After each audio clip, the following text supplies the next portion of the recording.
자, 우리가 1강은 이제 수업을 다 했고, 그 다음에 어제 저녁에 해설 찍어서 이렇게 올렸거든요.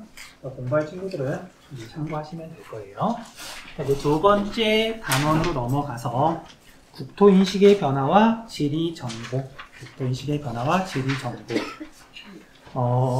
이게 뭐 좋은 소식, 나쁜 소식까지는 아니지만, 우리 두 번째 강은 첫 번째 강보다 내용이 더 쉬워요. 나름 반가운 소식. 그 다음에 약간 안 좋은 소식은 3강이 한국지리에서 제일 어려운 강의예요. 그래서 세 번째 강의, 세 번째 단원이 지형의 앞부분이 한국지리에서 제일 여러분들이 좀 힘들어하는 부분이라서 좋은 시절은 2단원까지라는 거. 원래 그래. 처음부터 너무 어려운 거 나오면 학생들이 이제 겁먹어서 공부 잘 못하거든요. 그렇다고 해서 아주 뭐 이렇게 무서워할 필요는 없고.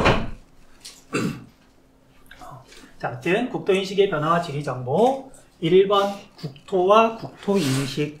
우리 국토가 뭔지 모르는 사람은 없죠. 그냥 우리가 살아가는 이 땅, 물론 바다도 말하는 거고요.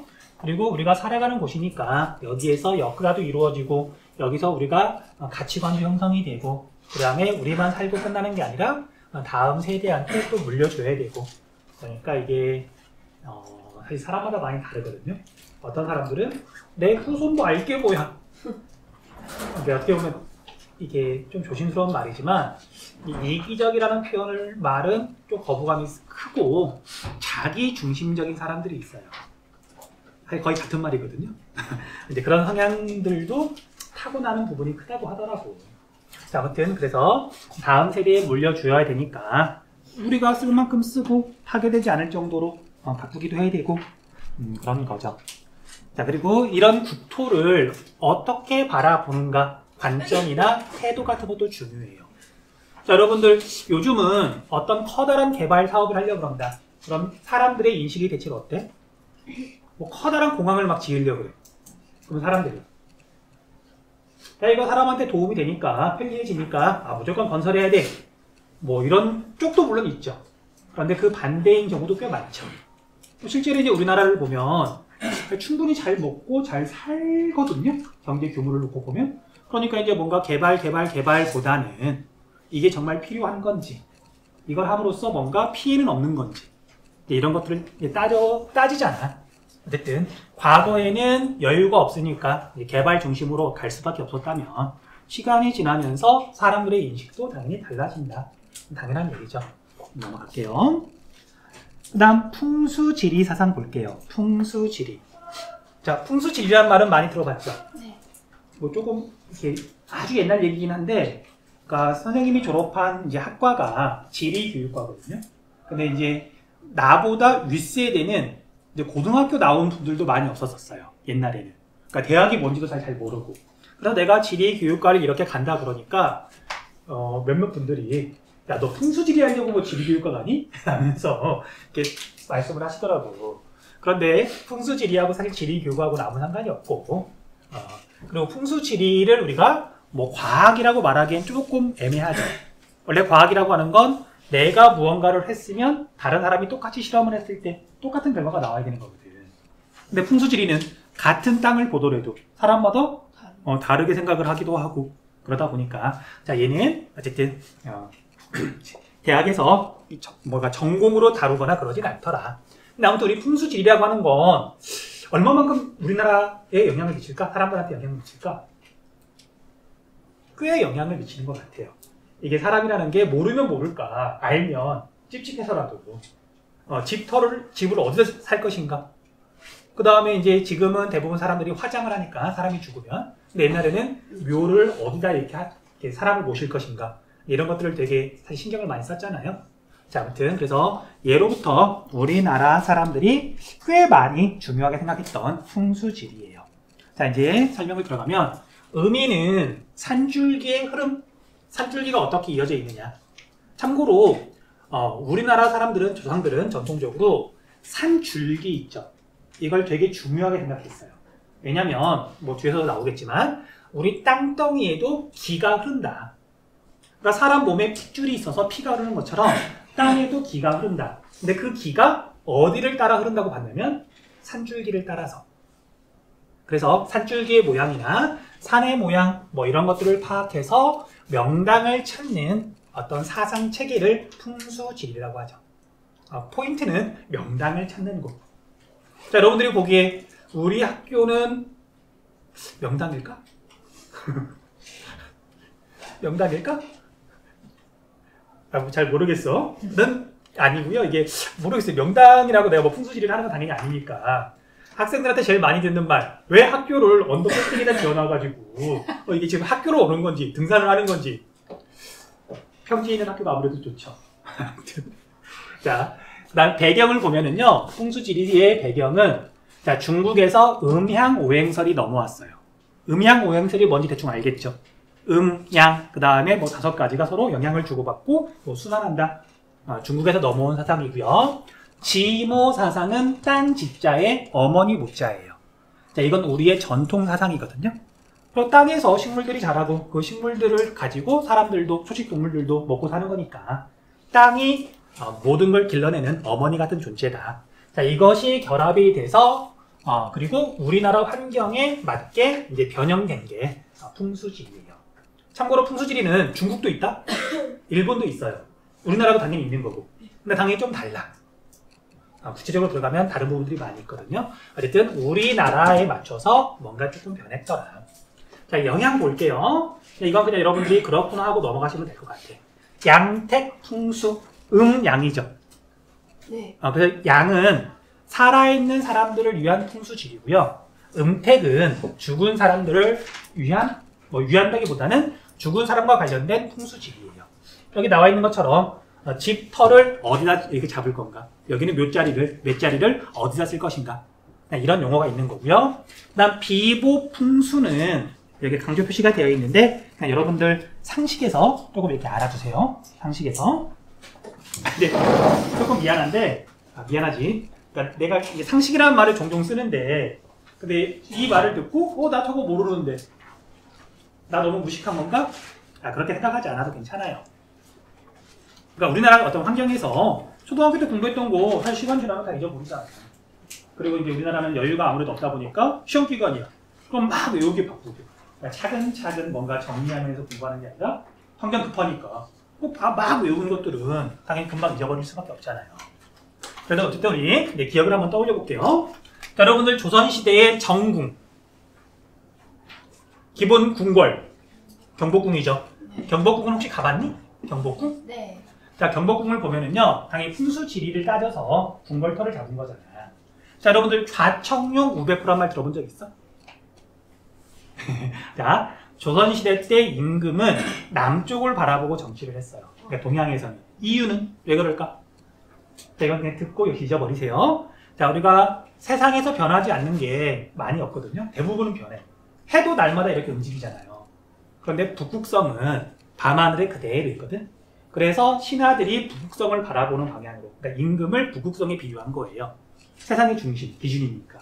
그래서 신하들이 북극성을 바라본다는 얘기는 임금이 북쪽에 있고서 남쪽을 바라본다는 얘기잖아요. 그래서 기본은 이쪽이 북쪽이고 남쪽을 바라보고 있는 거예요. 그러면 좌청룡 우백호는 왼쪽이 청룡이고요. 오른쪽이 백호 호랑이야. 됐어? 자, 그러면 경복궁에 가면은요, 지금은 이제 옮겼지만 청와대가 있던 곳, 옛날에 대통령이 있던 곳, 거기 뒤에 보면 이렇게 삼각형으로 생긴 산이 있어요. 혹시 이 산 이름 알아? 자, 지금은 물론 상관없는데 나중에 또 경복궁 갈 일이 있을 거거든. 그때 한번 확인해 보세요. 이 산 이름이 뭐냐면 북악산이에요. 북악산. 됐니? 그 다음 좌청룡 우백호인데 여기에도 되게 멋진 산이 있어요. 화강암으로 이루어진 돌산이 있어. 자, 산 이름이 혹시 아는 사람 있을까? 이 산 이름. 이름은 다 들어봤을 거야. 겸재정선이 그린 산. 겸재정선이 그린 대표적인 수묵화. 역시 단선 암기의 폐에 기억이 잘 안 나. 자, 인왕제색도라고 들어본 적 있어요? 인왕제색도? 인왕산을 그린 거예요. 이 산 이름이 인왕산이에요. 그래서 경복궁에서 남쪽을 보고 오른쪽을 바라보면 되게 멋진 바위산이 있어요. 호랑이야, 호랑이. 그런데 이제 여러분들이 해야 되는 건 왼쪽을 한번 봐봐야 돼. 경복궁에서. 여기 보지 말고 이제 경복궁에 가면 그러면 이쪽에는 조금 이렇게 여러분들 가면 좀 허탈할 수도 있는데 아무것도 안 보여요. 자, 여기에 청룡에 해당하는 게 있어야 되는데 이거 있기는 있어. 자, 여러분 대학로 혹시 가본 적 있니? 대학로? 해화역 근처. 네. 혹시 대학로를 왜 갔어? 아무튼 살다 보면 갈 일 있잖아. 근데 대학로에 가면 낙산공원이라고 있어요. 그 근처에. 그 낙산이 원래 좌청룡에 해당하는 거거든요. 근데 여러분들 낙산이 높아? 아니면 상대적으로 낮아? 말 그대로 공원이에요. 가보면 이게 무슨 산이야. 그냥 언덕처럼 느껴지거든요. 그러니까 얘가 이게 산이라고 하기엔 너무 낮고 좀 기운이 없다 보니 지리적으로 따져봤을 때 좌청룡 500군데 얘가 용이어야 되는데 한 2무기 정도밖에 안 되는 거예요. 기러기는 좀 너무한 것 같고. 그래서 여기 기운이 너무 낮으니까 우리가 조선시대 때 성곽을 쌓고 사대문을 이렇게 만들었죠. 자, 사대문의 이름 알아? 자, 우리가 동대문이라 그러는데 동대문의 이름 한자 이름.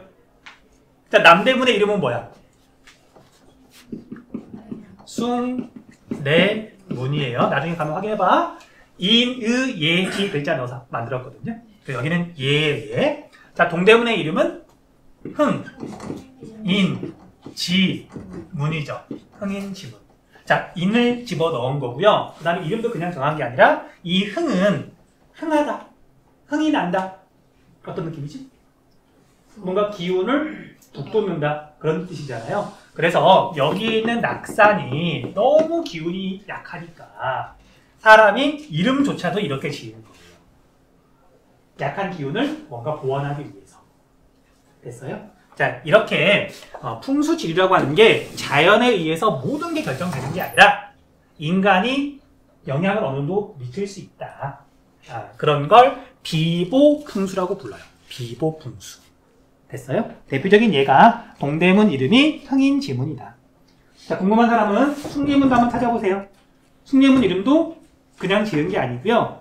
그 다음에 다른 대문하고 달리 숭례문은 이름이 이렇게 세로로 써 있거든요.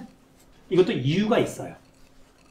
궁금하면 찾아봐. 뭐 몰라도 사는 상관없지만 궁금한 사람은 나중에 한번 찾아보세요. 이런 걸 비보풍수라고 한다. 넘어갈게요.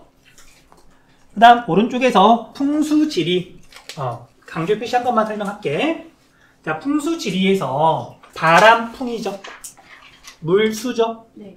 뭘 말하는 거냐면 이제 우리나라 기준으로 바람을 막는다. 그리고 물을 얻는다. 장풍득수라 그래요. 장벽할 때 장이에요. 득은 아는 글자죠. 우리가 게임하다 아이템 얻었어. 득템이라 그러잖아. 네. 무언가를 얻는다는 뜻이죠. 그래서 여기 장풍은 바람을 막는다는 건데 우리나라에서 어떤 바람이 사람을 힘들게 할까? 여름철이 힘들어? 겨울철이 힘들어? 겨울철이 힘들죠. 겨울에 찬 바람을 막는 게 필요하다. 그리고 물은 당연히 우리가 먹을 물 또는 농사 지을 물, 그런 물들이 당연히 필요한 거잖아요. 그래서 겨울에 찬바람을 막고 사는데 필요한 물을 얻을 수 있는 그런 곳이 기본적으로 명당 자리다. 그런 뜻이에요. 됐죠? 앞에서 한번 얘기했던 것 같아. 그래서 어떤 산이 이렇게 있으면 배산임수야. 산의 북쪽이 아니라 산의 남쪽이 찬 바람을 막을 수 있으니까 살기 더 좋은 자리고, 그 다음에 물이 이렇게 흘러야 농사 지을 수 있고 그런 거죠. 자, 아무튼 풍수지리는 이런 거다. 자, 위에는 뭐 별거 없었고요. 자, 이제 밑에 여기는 여러분들 외울 부분이 조금 있는데 뭐 어쩔 수 없는 것 같아요. 옛날 얘기니까 뭐 논리적으로 잘 안 맞는 부분도 조금은 있고, 그 다음에 어쩔 수 없이 그냥 외워야 되는 부분들도 있어요. 아무튼 살펴볼게요. 자, 고 지도에 나타난 국토인식. 자, 오늘날은 인공위성이라든지 아니면 정말 정밀한 측정 기기라든지 가지고 땅을 정확하게 측량해서 지도를 정확하게 제작을 하죠. 물론 목적에 맞춰서 지도를 좀 다르게 만들기도 하지만 기본적으로는 수학적으로, 과학적으로 만들어요. 근데 옛날에는 어땠을까? 뭐 인공위성이 있던 것도 아니고 비행기가 있던 것도 아니고 사람이 돌아다니면서 지리 정보를 모았겠죠. 그럼 비교적 부정확했고, 그 다음에 사람이 직접 이렇게 그리거나 또는 이제 판화로 만들어가지고, 그러니까 누가 만드느냐에 따라서 내가 예를 들면 선생님은 고향이 전라도거든요. 전라도 정읍이거든요. 내가 어차피 지도를 만드는데 정읍을 좀 크게 일부러 그릴 수도 있는 거잖아. 사람에 따라서는. 자, 그래서 옛날 지도를 보면은요, 그 당시 사람들이 우리나라 국토를 어떻게 바라봤는지, 또는 얼마만큼 많은 지리 정보가 있었는지도 알 수 있어요. 자, 여러분들 북한 지역 대마고원 일대는 사람이 살기 좋아? 아니면 좀 험난해? 험난하죠. 조선시대에는 거기에 사람이 많이 살았을까? 별로 없었을까? 별로 없었겠죠. 그래서 조선시대에 만든 지도를 보면 북한 쪽, 대마고원 쪽은 정보가 별로 없어서 자세히 표현되어 있지 않아요. 그게 시대 상황인 거잖아. 됐죠? 어쨌든 지도를 보고 거기에 드러나 있는 것들이 뭐냐, 그걸 파악하는 거예요. 자, 그래서 크게 구분을 하자면 조선시대 전기에 제작한 지도하고요, 후기에 제작한 지도하고 좀 크게 구분이 되더라. 조선 전기하고 후기하고. 우리 한국사 시간에 배웠죠. 조선은 뭐 어떤 사건을 기준으로? 임진왜란. 연도는 1592년이죠. 외우세요. 임진왜란은. 자, 임진왜란보다 200년 앞선 시기 1392년. 그러니까 92로 끝나. 1392년 무슨 일? 그러니까 똑같이 92로 끝나니까 같이 외워두세요. 1392는 조선 건국이에요. 조선이 세워진 지 200년 뒤에 임진왜란이 일어났거든요. 그 다음 1492년은 좀 이따 나올 거야. 1492년은 세계사에서 되게 중요한 해예요. 콜럼버스가 아메리카 대륙에 처음 도착한 게 1492년이야. 그러니까 9위로 끝나니까 같이 알아두시라고. 자, 아무튼 그래서 조선 전기, 조선 후기 지도의 가장 큰 차이점들을 한번 살펴보자고요. 자, 조선 전기는 조선이란 나라를 세웠어. 그 나라를 잘 다스리고 싶어. 그럼 당연히 지리 정보가 필요하죠. 우리 땅이 어떻게 생겼는지, 어디에 우리 이렇게 군인들이 주둔하는지, 어디에 행정관청이 있는지 이런 것들을 알아야 통치를 할 거 아니야? 그래서 국가 통치를 목적으로, 행정 군사 목적으로 지도를 제작했다. 자, 대표적인 지도는요, 혼일강리 역대국도 지도라고 있는데 바로 밑에 나오죠. 굉장히 중요한 지도예요. 그 다음에 조선 방역 지도라고 나오는데 얘는 그냥 그렇구나 하고 넘어가시면 돼요. 시험에서 이걸 물어본 적은 지금까지 없었어. 넘어가면 돼. 그 다음 조선시대 후기는 실학사상으로 대표되고요. 그리고 과학적으로 그 다음에 전기보다 더 자세한 지도를 만들었다. 자, 이제 대표적인 지도가 있는데 김정우의 대동여지도. 여러분들 배웠죠? 당연히 한국지리 시간에도 자세히 배울 거고요. 그 다음에 정상기의 동국지도는 뒤에서 나오는데 딱 한 가지만 기억하면 되는데 그때 가서 이야기할게요. 그 다음에 세계 지도인데 지구 전후도도 알아두셔야 돼요. 지구 전후도. 자, 얘네들은 어쨌든 여러분들 모양 보고 그 모양을 보고서 유추해도 되고 그 다음에 외울 거면 그냥 외우셔도 되고. 정리할게요. 자, 먼저 주요 지도 볼게요. 혼일강리 역대국도 지도. 뭐 한자로 풀이하면 그냥 뭐 세계 여러 나라에 있는 수도나 중요한 지점을 표시했다는 뜻이거든요. 그냥 세계 지도라는 뜻이에요. 세계 지도. 자, 이제 포인트들 볼게요. 자, 얘가 중요한 이유는 우리나라에서 제작한, 그러니까 우리나라 사람이 제작한 세계 지도 가운데 현재 남아있는 것 중에 제일 오래된 거예요. 그러니까 뭐 고려시대 때도 아마 세계 지도가 있었을 거야. 우리 고려인이 만든. 근데 그건 남아있지 않고요. 현재 남아있는 우리가 제작한 세계 지도 중에 제일 오래됐다. 의미가 있는 거죠. 그런데 원본은 우리나라에 없고요. 일본이랑 다른 나라에 있다 그러더라고요. 가져갔겠지. 일제강점기 때. 자, 첫 번째 외워야 되는 거. 조선 전기에 제작했다. 1402년. 아까 조선 건국 몇 년? 1392년. 그러니까 조선 건국하고 바로 만든 거예요. 그쵸? 바로 만들었어. 그리고 누가 만들었냐? 국가에서 이제 그런 공무원들을 시켜서 지도 만들어! 해가지고 만든 거예요. 자, 그리고 시험에서 물어보는 건 아니지만 왜 만들었냐? 왜 지도를 만들었을까? 자, 여기도 나와 있긴 않지만요. 자, 당시 중국에는 여기 조선이 한반도가 훨씬 작게 표현된 세계 지도가 이미 있었어. 대명 홀리우라 그러거든요.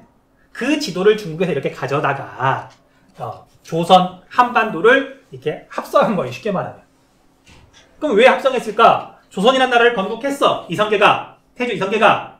근데 당연히 그때는 중화사상, 중국을 어버이 나라로 섬겼으니까 우리 조선이라는 나라가 생겼고 여기 붙어 있어요 라는 걸 이제 중국 황제한테, 명나라 황제한테 알려줘야 될 거 아니야. 이해되니? 네. 그래서 만든 세계 지도예요. 세계 지도. 됐죠? 어쨌든 그래서 국가 주도로 만들었고요. 국가 주도로 만들었고요. 그래서 지도 모양을 보고 나머지 건 이제 우리가 정리하면 돼요. 자, 지도를 봤더니 한반도처럼 생겼니? 당연히 조선에서 만든 거니까 지금하고 모양이 조금 다르더라도 한반도구나 라고 아마 알아볼 수 있을 거예요. 자, 남쪽은 비교적 정확하고요. 북쪽은 많이 좀 일그러져 있어. 그 당시에는 정보가 별로 없었다 보니까. 그 다음 얘가 중국인 건 알아보겠니? 얘가 중국이에요. 다시 중국에 있던 지도를 가져왔다 그랬잖아요. 자, 여러분들 중국이 세상의 중심이다. 중화사상. 중화사상이죠. 그럼 중국 애들이 자기 나라를 세계에 표현할 때 이게 세계인데 자기 나라를 요만하게 표현한 거예요. 오늘날하고는 다르잖아. 실제 세계하고는 다르잖아. 중화사상이 반영되어 있는 거고요. 그 다음에 당연히 조선도 중화사상의 영향을 받은 거잖아. 됐어요? 그래서 중앙의 중국을 겁나 크게 그렸다. 중화사상이다. 중화사상이다. 자, 그런데 중화사상도 중화사상이지만 얘가 조선이에요. 한반도예요. 여기 일본 있을까 없을까? 일본 있을까 없을까? 얘가 일본이에요. 그러니까 조선 초니까 일본에 대한 정보는 이제 아주 정확하진 않았고, 그 다음에 얘는 뭐 실제로 모양을 그대로 그리는 게 목적이 아니잖아요. 자, 마치 한반도가 쌓아놓은 똥처럼 생겼는데, 어쨌든 얘는 일본도 그린 거야. 당연히 알고 있었으니까. 됐어? 네. 자, 그 다음에 중국 너머, 조선으로 치면 중국보다 더 너머에 있는 멀리 있는 세계는 잘 알았을까 몰랐을까? 몰라. 그러니까 알긴 알더라도 정보가 부족하거나 아니면 뭔가 왜곡돼 있을 수도 있었겠죠. 그래서 여기서 이쪽으로는 어디가 어디고 어디가 어디고 이런 건 몰라도 상관없어. 대신 어디가 표현되어 있는지는 알고 있어야 돼요. 자, 이제 봅시다. 자, 여러분들 중국에서 명 이전이 어떤 왕조죠? 청나라 이전이 명나라예요. 명나라 이전이 나 이 상황을 역사 선생님한테 알려주고 싶다. 원나라죠? 네네. 원나라예요. 원나라 누가 세웠어? 어느 민족이 세웠어? 몽골 애들이 세운 거죠. 자, 그래서 원나라 때 이탈리아 사람인 마르코 폴로가 원나라에 와서 이렇게 뭔가 좀 돌아다니고 나중에 돌아가서 책을 써요. 책 이름이 동방견문록. 그게 중요한 건 원나라 시대에 이미 유럽에 대해서 알고 있었어요. 네. 실크로드를 타고서 실크로드로 이렇게 왔다 갔다 하면서 무역도 했었고. 그래서 이 지도에 유럽이 있어요. 네. 그러니까 오늘날 세계 지도하고는 많이 다르지만 유럽이 있어. 여기 부분이 유럽이에요. 물론 여러분들은 찾을 필요는 없어. 유럽이 있어. 지중해도 있고요. 그 다음에 여기 아프리카거든요. 아프리카도 표현되어 있어요. 얘가 그리고 아라비아 반도인데 지금 우리 아라비아 반도가 뭔지도 잘 모르잖아. 자, 우리가 뭐 혼일강리 역대국도 지도 공부하겠다고 세계 지도를 지금 막 외울 필요는 없잖아. 그냥 이렇게 유럽까지 아프리카까지 다 표현되어 있다. 여기 부분이 인도거든요. 오늘날 모양하고는 다르잖아. 그러니까 모양을 찾을 필요는 없고 유럽까지 다 표현되어 있다. 그런데 오늘날 세계 지도랑 비교하면 뭐가 없다. 아프리카 있잖아. 자, 1402년 아까 말했죠. 콜럼버스가 아메리카에 도착한 건 1492년 연도가 안 맞죠? 네. 여기는 아메리카, 오세아니아 없어요. 그것만 알면 된다고. 네. 됐어요? 네. 됐어? 자, 그 다음에 중화사상인데 우리 일본 요만하게 그렸고요. 근데 조선을 요만하게 그렸어. 한반도를. 우리가 실제보다 크게 그려져 있죠. 네. 여기 나와 있는 것처럼 국토에 대한 자긍심이 반영되어 있다. 중화사상, 소중화사상. 그런 말 들어본 적 있죠? 네. 그러니까 중국 주변은 다 오랑캐라고 생각을 했는데 조선 사람들은 당시에 우리는 오랑캐 아니야. 중국을 따르는 소중화야. 작은 중국이야. 중국보다는 못하지만 다른 오랑캐보다는 훨씬 낫다라고 스스로 생각을 했잖아. 네. 자, 아무튼 그래서 국토에 대한 자긍심도 반영되어 있다. 자, 밑에 있는 건 설명 다 했죠? 그래서 이렇게 혼일강리 역대 국도 지도 정리하시면 돼요. 그 다음에 우리 앞 페이지 두 가지 부분 이야기하고 정리할 시간 줄게요. 자, 먼저 조선 전기와 후기의 고 지도를 보면은요. 뭐 모양은 아마 잘 안 보일 거예요. 근데 잘 한번 봐봐. 자, 우리 남쪽은, 한반도의 남쪽은, 오늘날 대한민국 쪽은 지형이 그렇게 험하지 않아서 사람들도 많이 살아서 정보가 풍부했기 때문에 조선 전기나 조선 후기나 오늘날 실제 지도나 모양이 크게 다르지 않아요. 비교적 정확해. 근데 한반도의 북쪽은 이렇게 해서 원래 북한이 남한보다 더 넓잖아. 근데 조선 초에는 북한 쪽에 대한 정보는 되게 빈약해서 이게 오늘날 모양하고 많이 다르죠. 뭐 그 정도만 살펴보시면 되고요. 그 다음에 여기 체크할게요. 여기 체크.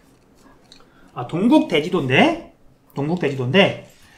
내가 아까 조금 말을 잘못했네요. 자, 이 동국지도가 아니고 정상기의 동국지도가 아니고 정상기가 제작한 건 맞는데 동국대지도 하나만 좀 체크를 할게요. 동국대지도. 자, 얘 자체가 중요하다기보다는 조선시대 때 만든 지도는 대동여지도를 중심으로 비교를 해야 돼요. 왜 그래야 되는지는 알겠죠? 자, 그래서 대동여지도의 특징이 되게 많이 있는데 그 중에 하나가 축척을 사용했다. 축척이 뭔지 알죠? 지도에서 1cm는 실제 거리 얼마? 그게 축척이잖아? 그런데 대동여지도에서 처음 쓴 게 아니라 동국대지도라고 하는 지도에서 축척은 처음 써요. 그러니까 대동여지도가 무조건 처음은 아니라고. 됐니? 나중에 시험 보기 전에 그냥 한번 봐주세요. 그 다음 지구전후도 볼게요. 지구전후도. 지구전후도를 보면 이름 한번 봐봐. 이름. 지구전, 후, 앞, 뒤죠. 2장짜리 지도예요. 2장짜리야. 자, 지구가 이렇게 있으면은요, 이쪽에서 이렇게 바라보고 지도 한 장을 제작했어요. 그 다음에 반대편 뒤에서 바라보고 지도 한 장을 제작했어요. 그렇게 만든 2장짜리 지도가 지구전후도다. 됐니? 자, 그런데 이제 이건 뭘 의미하는 거냐면요. 자, 우리 한국지리에서 그렇게 중요하진 않지만 그래도 옛날 사람들은 지구가 땅이, 세상이 평평하다고 생각했거든요. 평면. 그러니까 쟁반 같은 거였어. 근데 지구 전후도는 평면이 아니라 입체, 구라고 생각하고 지금 지도를 제작한 거잖아요. 그리고 실제로 지구는 구 형태고. 그쵸? 그래서 얘는 이제 한국지리 시간에는 그걸 중심으로 정리하시면 돼요. 자, 일단 나온 대로 볼게요. 1834년이래요. 1834년. 콜럼버스가 아메리카에 도착한 지도 몇 년이나 지났니? 거의 뭐 350년 지났네요. 자, 그래서 여기에는 아메리카가 얘가 북아메리카, 얘가 남아메리카예요. 그런 거 같니? 여기가 태평양이고요. 여기가 아프리카고요. 여기가 유럽이고 지금 이렇게 아시아가 있고 얘는 오세아니아고. 그런 거 같아? 네. 자, 그래서 신대륙까지도 다 표현되어 있다. 혼일강리 역대국도지도에는 얘가 없지. 근데 여기는 있잖아. 체크해야 되고요. 그 다음에 여기에 보면 경위선망이라고 돼 있죠. 경선위선. 자, 여러분들 위선 중에 위도가 뭐지? 위도. 위도 중에 적도가 뭐죠? 적도? 기준이 되는 선, 영도인 선이잖아. 네. 그런데 우리 적도의 정의 자체가, 그러니까 위도의 기준이 되는 적도의 정의 자체가 지구가 이렇게 있으면 자전축이 이렇게 있고 지구가 자전을 해요. 네. 그러면 북극점하고 남극점은 찾기가 되게 어렵지 않아. 네. 그러니까 다른 데는 다 움직이는데 얘는 펭귄처럼 안 움직이고 그냥 여기서 휴전만 하는 곳이잖아. 그래서 북극점과 남극점을 찾은 다음에 북극점에서 남극점을 연결하는 수많은 선들이 있을 텐데 거기에 가운데를 연결한 선이 적도예요. 적도는 북극점과 남극점의 중간인 거야. 네. 그러니까 적도가 먼저 생기고 북극점, 남극점이 생긴 게 아니고 북극점과 남극점을 먼저 발견하고 위치를 정하고 그 다음에 적도를 이렇게 임의로 그린 거야. 자, 이게 무슨 뜻이냐면요. 지구가 구라고 하는 전제 하에 적도라는 게 있는 거예요. 경선, 위선이 있는 거예요. 됐니? 네. 그래서 앞으로 모든 지도를 볼 때 지도상에 경선, 위선이 그려져 있다. 지구를 평면이 아니라 입체, 구라고 인식한 거구나 라고 알아보시면 돼요. 됐니? 자, 그래서 그런 얘기고요. 뭐 남북 회기사는 넘어가면 되고 중국 중심의 세계관을 극복한 사실적이고 뭐 그런 지도자라고 나오는데, 자, 중국 중심의 세계관, 중화 사상을 극복했다. 무슨 뜻일까? 세계를 평면으로 인식했어. 쟁반 같은 거야. 그럼 여기에는 중심이 있니 없니? 가운데가. 이렇게 그어서 여기가 지도의 가운데잖아. 자, 평면에는 중심이 있어요. 자, 운동장 가운데 가라 그러면 당연히 여러분들도 운동장 가운데 간단 말이야. 그래 안 그래? 그럼 중화 사상에서는 세상은 평면이고 가운데에는 중국이 되게 크게 있다. 중화 사상. 자, 그런데 구에는 농구공, 축구공에는 표면에는 가운데가 있어 없어? 여기나 그냥 공의 표면일 뿐인 거잖아. 이해되니? 그 세상에 중심이 없는 거야. 지표면에서. 그 세상에 중심이 없으니 중화 사상은 당연히 말도 안 되는 거죠. 중국이 세상의 중심인 줄 알았는데 세상의 중심이 원래 없대. 이해되니? 네. 그래서 중화 사상을 극복하는 계기가 된 세계 지도가 지구 전후도예요. 됐어요? 네. 자, 여기까지. 정리할 거 있으면 정리하세요.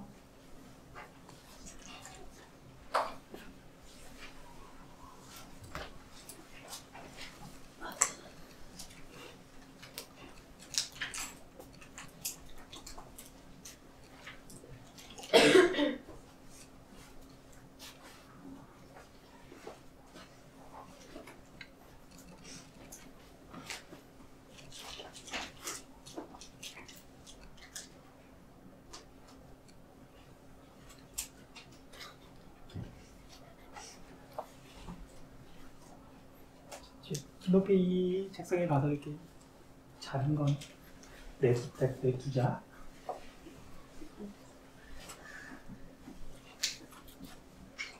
대신 화준이를 줄까?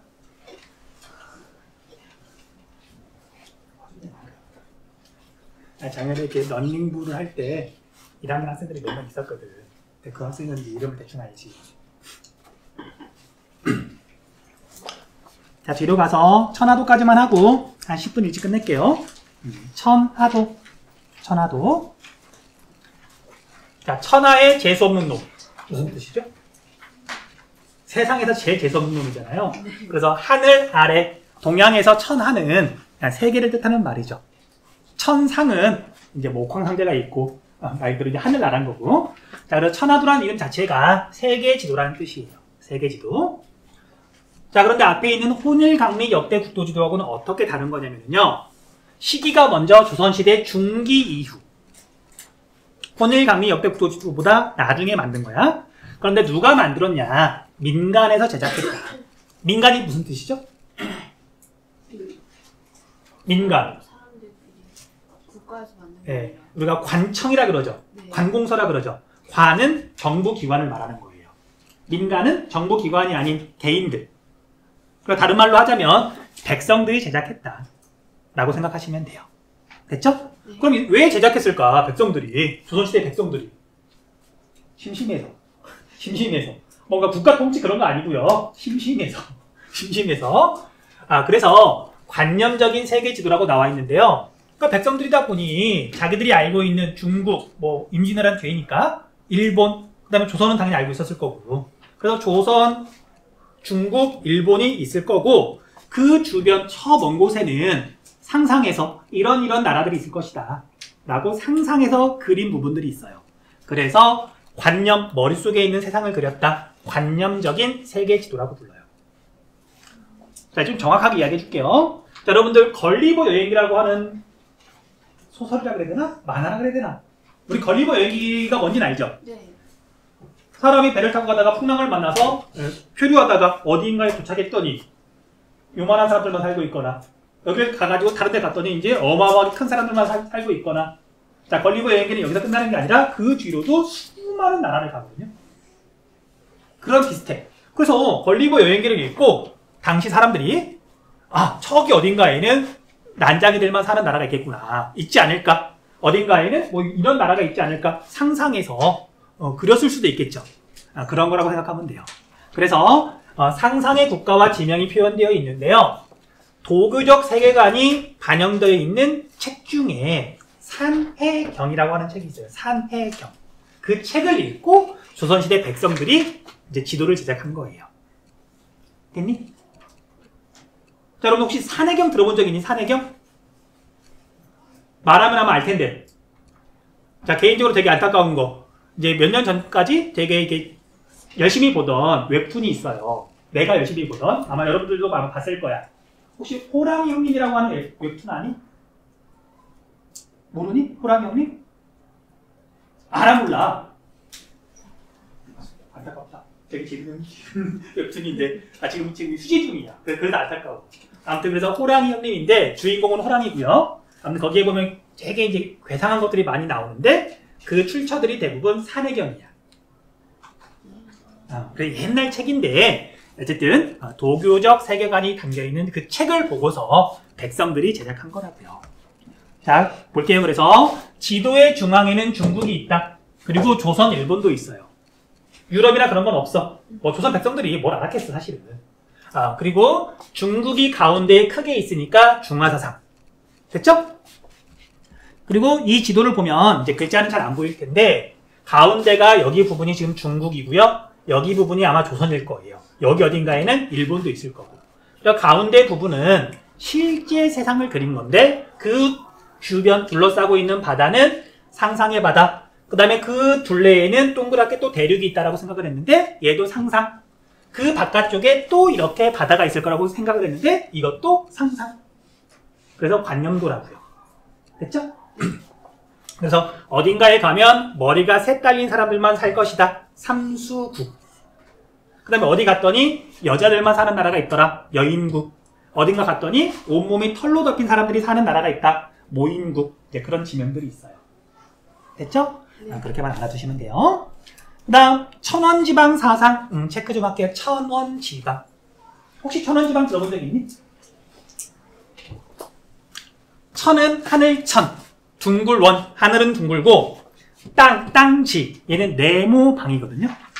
땅은 네모나다. 이게 동양의 전통적인 세계관이에요. 동양 사람들은 하늘이 둥글다고 생각을 했고 땅은 네모나다고 생각을 했거든요. 그래서 우리가 앞에서 본 혼일강리 역대 국도지도를 보면은요, 중국이 네모나게 그려져 있어요. 네모나게 그려져 있고요. 그 다음에 여기에서도 천하도에서도 중국 중심으로 해서 여기가 이렇게 대체로 네모나게 그려져 있어요. 그리고 얘는 하늘을 뜻하는 거고요. 됐어? 네. 그래 천원 지방이 전통적인 동양의 세계관인데, 자 여러분들도 이건 알고 있어. 자 조선시대의 역전 어떻게 생겼죠? 동전 동그랗고요. 자 여러분들이라면 여기 가운데 구멍 뚫을까 안 뚫을까? 뭐 뚫어서 이렇게 꿰가지고 가지고 다니기 편리하게 만들었잖아. 근데 이 구멍을 동그랗게 뚫는 게 편할까? 네모나게 뚫는 게 편할까? 네모나게 뚫으려면 각을 맞춰야 되잖아. 동그랗게 뚫는 게 훨씬 더 편할 거야. 그런데 굳이 얘를 이렇게 네모나게 뚫어놓은 이유가 뭘까? 이것도 천원 지방이에요. 세계관이 반영된 거야. 됐어요? 자, 그래서 천하도까지 이제 이야기를 했어요. 천하도까지. 딱 50분이네요. 자, 10분쯤 남았는데 뭐 복습할 사람 복습하고요. 질문 있는 사람들은 질문하고, 그다음 조용히 자기 할 거 있으면 하시고요. 자, 수업은 여기까지 할게요.